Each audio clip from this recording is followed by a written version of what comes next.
नमस्कार मंडळी. तर मी तुमका बरेचसे रानभाजी दाखवलं आणि ते रानभाज्यांचो उपयोग काय असता आणि शरीराक फायदे काय असतात ते पण मी तुमका सांगलंय. तर त्यापैकी एक रानभाजी म्हणजे भांगी. भांगी म्हणजे भारंगी, सुशिक्षित भाषा भारंगी, आणि आम्ही कोकणी माणसं म्हणतो भारंगी. तर ही बघा, ही असं ही भारंगीची भाजी असा. ही बघा, हिचा पान ना असा असता. हे बघा, हे असा पान असता. असा पान असता म्हणजे कसं असता माहिती आहे? तर एक टाळच मोडून तुमका दाखवते मी.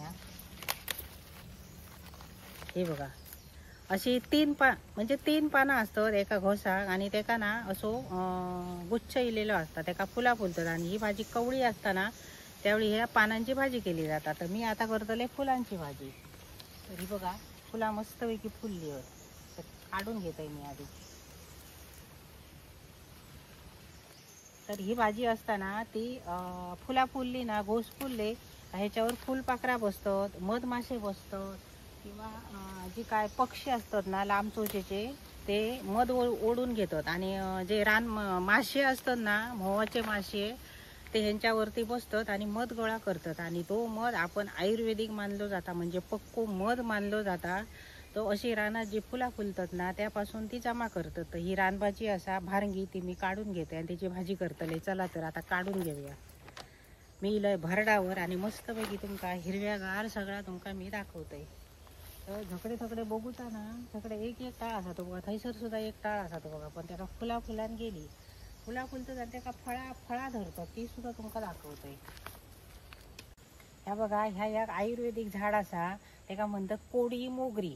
म्हणजे कोकणातली जी पूर्वीची माणसं असायची ना, आमची आजी पणजी, ती काय करीत माहिती आहे? मुलांका बघा, लहानपणी हुरहुरा ये म्हणजे अंगाक बारीक पुरळ फुटायचो आणि तो 5 दिवस टिकायचो. तर तो ना गेलो ना, काय कोडी म्हणजे ह्याची पाना, मोगरेची पाना असा घालून, कावळी म्हणतात, ती कावळेचो प्रकार असता, वेल असता ती काळी. तर ती त्याचे तुकडे तुकडे करून घालून, हिची पानं घाली, रात्रीचा उकडून ठेवता पाणी ही पानं घालून, आणि सकाळी ना त्या मुला आंघोळ घातली जाय. म्हणजे कांजणे येतात किंवा हुरहुरा येता, गोवरा गोवरा म्हणतात ता. तर ही कोडी मोगरी असा. आणि हे बघा, ते असे गुच्छ येतात आणि ती ही पांढरी फुला फुलतात. तर जा माका माहीत आहे ना, आता तुमका मी दाखवले, माझ्या पंजेन माका दाखवून ठेवलेलं, आणि म्हणून आज माका कळतात. आता ह्या कोण घालणार नाही सहसा, ह्या सगळा विस्मरणात गेलेला. आणि बघा, बरीचशी ही झाडं असत कोडी मोगरीची, कोडी मोगरी. तर ह्यो बघा, ह्यो असा आगाडो, अशा पानांचा जो असता ना, तो ह्यो आगाडो म्हणतो एका. आणि ह्यो गणपतीत ना, ज्यावेळी गौरीचा पूजन करतात बघा, त्यावेळी ह्या पाच जे टाळ असतात, हळद असता, आगाडो असता, भाजीचा मूळ असता, हरिण असता, कांगाल असता, असे 5 जिन्न जमा करून ना, हे गौरीचा मूळ असा तयार केला जाता. त्याच्यातलं ह्यो आगाडो असा. हे बघा, ह्यो सहजच ज्याका वळखा घेता ना, तर सहजच ओळखता. आणि ह्या बघा, निवलकंडा, काटेरी जी असत ना, ही भरपूर ही निवलकांडी असत, ही वैक लावली जातात. म्हणजे त्याच्यात जनावरा शिरणार नाही, कारण त्याका काटे असतात म्हणा. कोकणात ह्याचे वई केलेले असतात. ही आता म्हणजे नाहीशी झालेली असत, कोणाकोणाच्या वैन काही दिसतात, भरपूर असतात. ही बघा इथे, ही बघा अशी, त्या झाडात काटे असतात आणि त्याच्यासून कोण सहसा रिगणार नाही.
तरी बघा भांगीच्या फुलांची आणि कळ्यांची इतकी भाजी म्हाका गावली, केतुवारे गावले मस्त की फुललेले असं भरडार गेलं तर खूप म्हणजे भांगी फुललेली होती. ह्याच्या पानांची पण कवळी असताना भाजी केली जाता, पण ती उकडून तिका ऊब लावून थोडासा पाणी काढून टाकू गया आणि नंतर करू गई.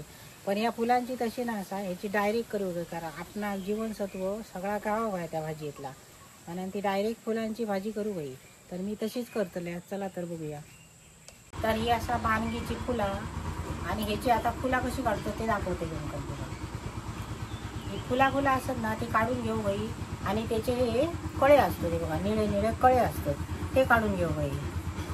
हे बघा, तर सगळा असा जर उरबडायचा नाही, कळे आणि फुला फक्त काढून घेऊ गई.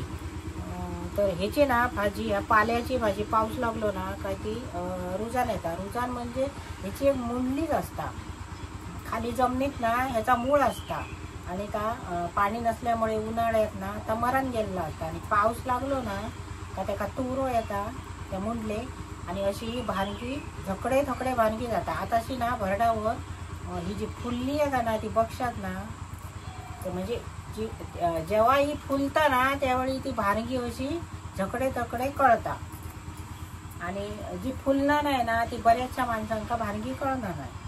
अशी भांगी असा. आणि पूर्वीची माणसा 100 वर्षा जगत. मी तुमका परत सांगतो. तर ह्या भाजीपाल्यामुळे, कारण ह्यांका खत लागणार नाही, फक्त पावसाचा लागता तर पाणी लागता, गोबर लागणार नाही, फक्त हाडू गई करू गई आणि खाऊ गई. ती तुम्ही अगदी कांदो मीठ मसालो थोडं टाकलात आणि तव्यावर केलात परतलात ना तरी सुंदर जातात. तर पूर्वीच्या माणसांका काम करू ऊर्जा मिळा, ती कशी मिळा, ताकद मिळा वर्षभर. हे असे पावसाळी भाजी खायची 4 महिने आणि ती वर्षभर ना अगदी तरणी ताटी रवत. म्हणजे का रवत, तर ह्या असा खाऊन रवत. आता आम्ही खातो तर खाता पाणी याचा खातो. अशी ही भांगीची भाजी असा. ती आता मस्तपैकी मी करताना करतलंय तव्यात आणि ती कशी करतंय वेगळ्या पद्धतीत ना ती तुमका मी दाखवतंय. रोजच्या पद्धतीत नाही करूचंय, वेगळ्या पद्धतीत करतलंय. तर ही मी ना आता सगळी काढून घेतं आणि काढून घेतल्यावर तुमका धुवून दाखवतंय मी. वेळ लागतलो जरा ही फुला काढून. आणि सांगले ना मग अशी मी मधमाशे जे असतात ना, मध जे साठवतात बघा, ते मधमाशे फुलपाखरा ह्या झाडावर जास्त असतात.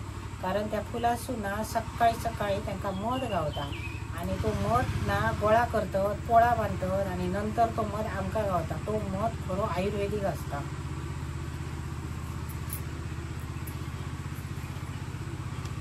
तर भांगीच्या फुलांची भाजी करूच्यासाठी मी साहित्य घेतले तर दाखवतो. ही भांगीची फुलं असत ती स्वच्छ मी 4 पाण्यात धुवून घेतलं, एकदम स्वच्छ कोरडी करून. आणि त्याच्यानंतर हे बघा 2 मोठे कांदे, कारण कांदो या भाजीत जास्त हो तरच चव येतात आणि कांदो आपल्या शरीरात पुरो असता आणि पावसात सर्दी होणार नाही कांद्यात. तर अशासाठी कांदे घेतले मी. ओला खोबरा घेतलं, मीठ, ह्या मालवणी मसाला माझा भाजको असा आणि असा हळद. आणि मी आज ना मुठल्याच्या तेलात भाजी करतले बघा. या असा रताब्यांपासून केलेला मुठला आणि त्या तेलात मी भाजी करतले. तर म्हणून मग अशी सांगले मी तुमका आगळी वेगळी भाजी मी आज करून दाखवतले. तर त्यासाठी मी लोखंडी तवो ठेवतोय. लोखंडी तव्यात भाजी करतले म्हणजे आपला त्याचे गुणधर्म जे असतं ते ह्या लोखंडी तव्यापासून आपल्याला मिळतले. तर तवो ठेवलंय मी. आता ह्याच्यात मी मुठला घालतले. तर ह्या बघा मी त्या दिवशी भाकरीक लावलेले, नाचण्याच्या भाकरीक ह्या मुठला लावलेले. कुरडीची भाजी केली तेव्हा नाचण्याच्या भाकरीक लावलेले. तेव्हा मुठला आता मी कशा प्रकारे या तव्यात घालते तर बघा. तवो ठेवलो ना का तवो तापवावं, त्याच्यानंतर तर असा आपण बोडायचा का त्याचा तेल सुटताना. कापूची काही गरज नाही. पूर्वीची माणसं अशा मुठल्याच्या तेलात भाजी करीत आणि खायत आणि 100 वर्षा जगत. भाजी पण जी तशीच जगली. त्यांना असं त्याला बाटली विटल्याची त्याला त्यांना माहिती नाही होती. ती ना खोबरेल तेल आणि मुठल्याचं तेल वापरी. तर बघा कसा तेल झाला.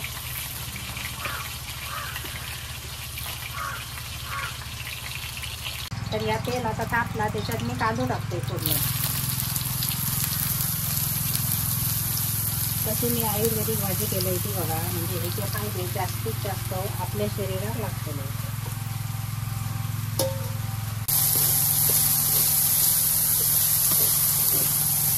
ही भाजी चवीक पण बरी लागतली आणि आपल्या शरीरात पण याचे आयुर्वेदिक फायदे लागतले.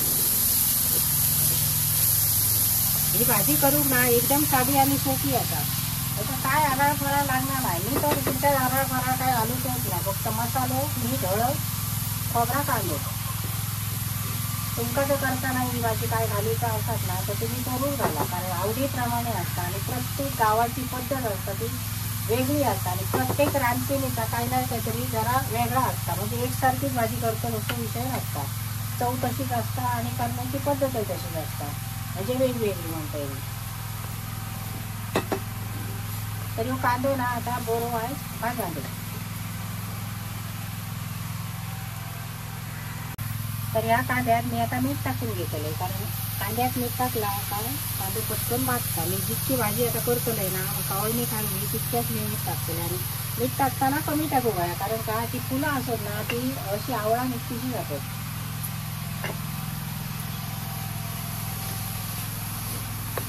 तर मी याच्यात टाकतो 1 चमचा हळद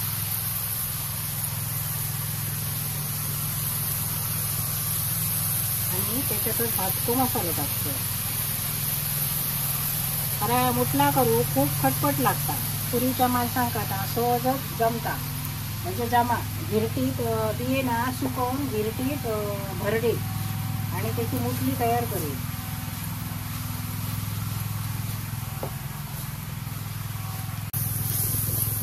तर ह्यो कांदो ना आता मस्तपैकी भाजलो.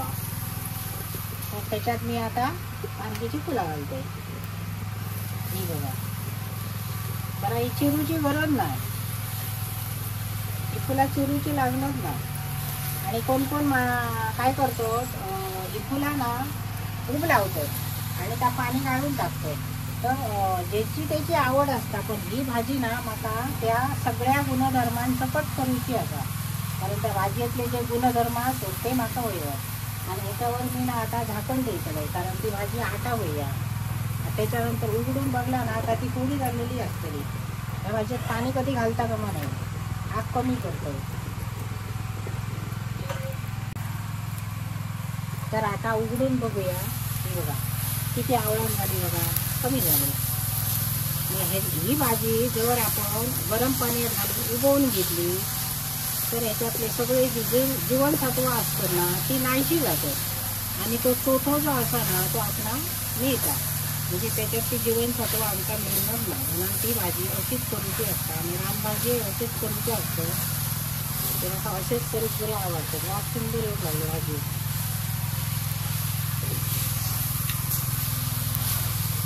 बघा किती टोपलीवर फुला होती पण ती आवळा नव्हती इतकी झाली. आणि चिरूची काय गरज लागणार नाही. अशी तर होती शेगलाच्या फुलांसारखी.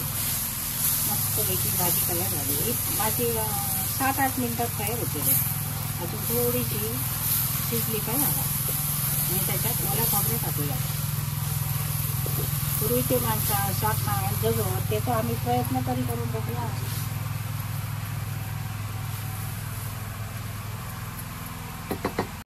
चला तर बघूया भाजी शिजली काय.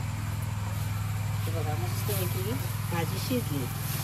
म्हणून याच्यात घालताना ना कधी पालेभाजी किंवा ही अशी फुलभाजी असते तर त्याच्यात मीठ कमी घालू बघा. कारण ते आवळा कमी जातात आणि जास्त मीठ जर घातला तर ते खारट लागण्याची शक्यता असतात. तर हा आता ओला खोबरा तर मी याच्यात घालून देतो. जुने लोक ना एकत्र झाले काय त्यांचे गप्पा असतात. माझी आई 100 वर्ष जगली. तर कोण म्हणता माझी आई 102 वर्ष 103 वर्ष जगली. तर कोण म्हणता माझे काका जगले.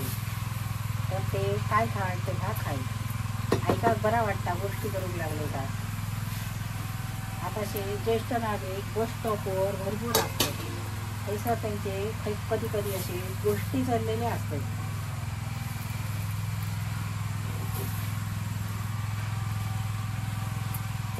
मस्तपैकी ही वारगीच्या फुलांची भाजी तयार झाली. आता याच्याबरोबर भाकरी खाऊक तयार.